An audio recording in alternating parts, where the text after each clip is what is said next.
అనగనగా ఓ దేశం, అది ఎక్కడుందో ఎవరికీ తెలియదు. దానికో రాయబారిని అంటూ దౌత్య కార్యాలయం తెరిచాడో వ్యక్తి. అతని ఆర్భాటం, ఖరీదైన కార్లు, ప్రముఖులతో పరిచయాలున్నాయని చెప్పుకోవడం చూసి వలలో పడిపోయారు అమాయకులు.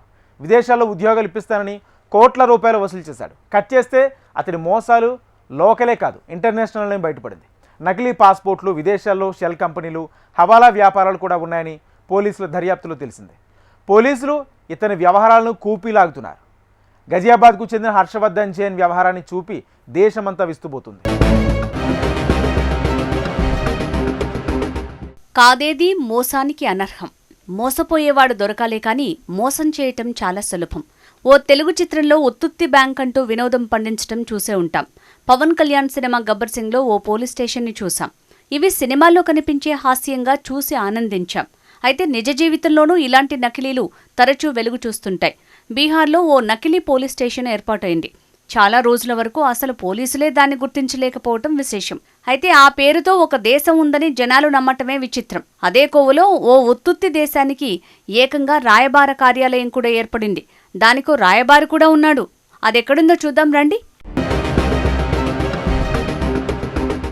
ఉత్తరప్రదేశ్ గజియాబాద్లో హర్షవర్ధన్ జైన్ అనే వ్యక్తి తాను వెస్ట్ ఆర్కిటికా రాయబారిగా స్థానికులకు పరిచయం చేసుకున్నాడు.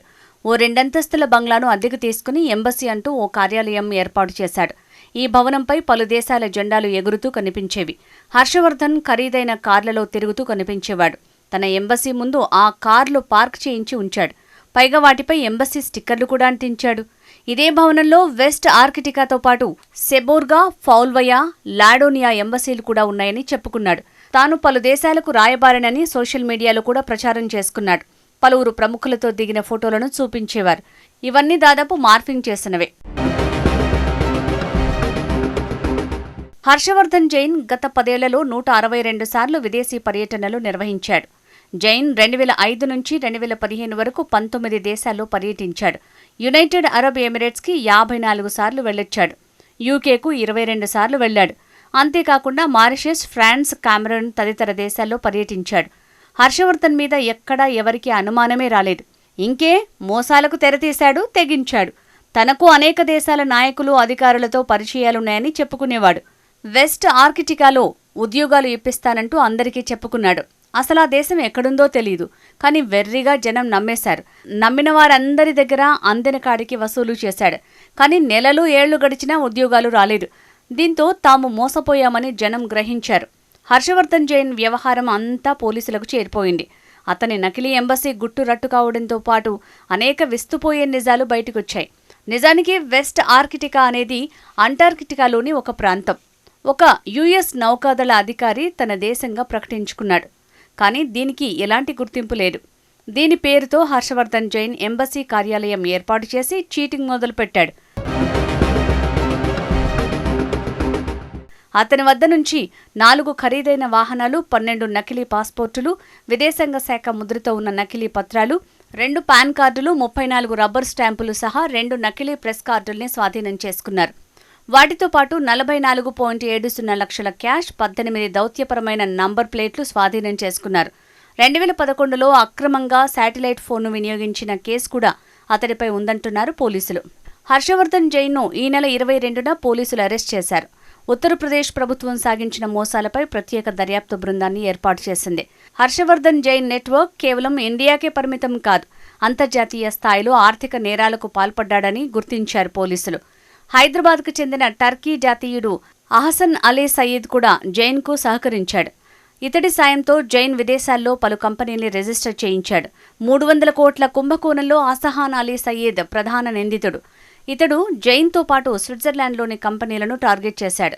ఆర్థిక ఇబ్బందుల్లో ఉన్న సంస్థలను ఎంచుకున్నాడు. తక్కువ వడ్డీకే రుణాలు ఇప్పిస్తామంటూ పెద్ద మొత్తంలో వసూలు చేశాడు.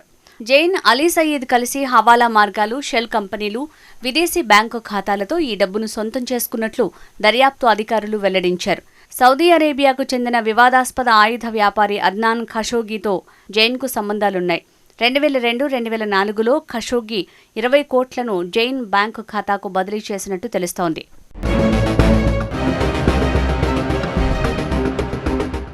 నిధులు జైన్ దేనికోసం ఖర్చు చేశాడన్న దానిపై ఎస్టీఎఫ్ అధికారులు దర్యాప్తు చేస్తున్నారు. విదేశాల్లో హర్షవర్ధన్ జైన్కు సంబంధించిన 25 షెల్ కంపెనీల లింకులు బయటపడ్డాయి.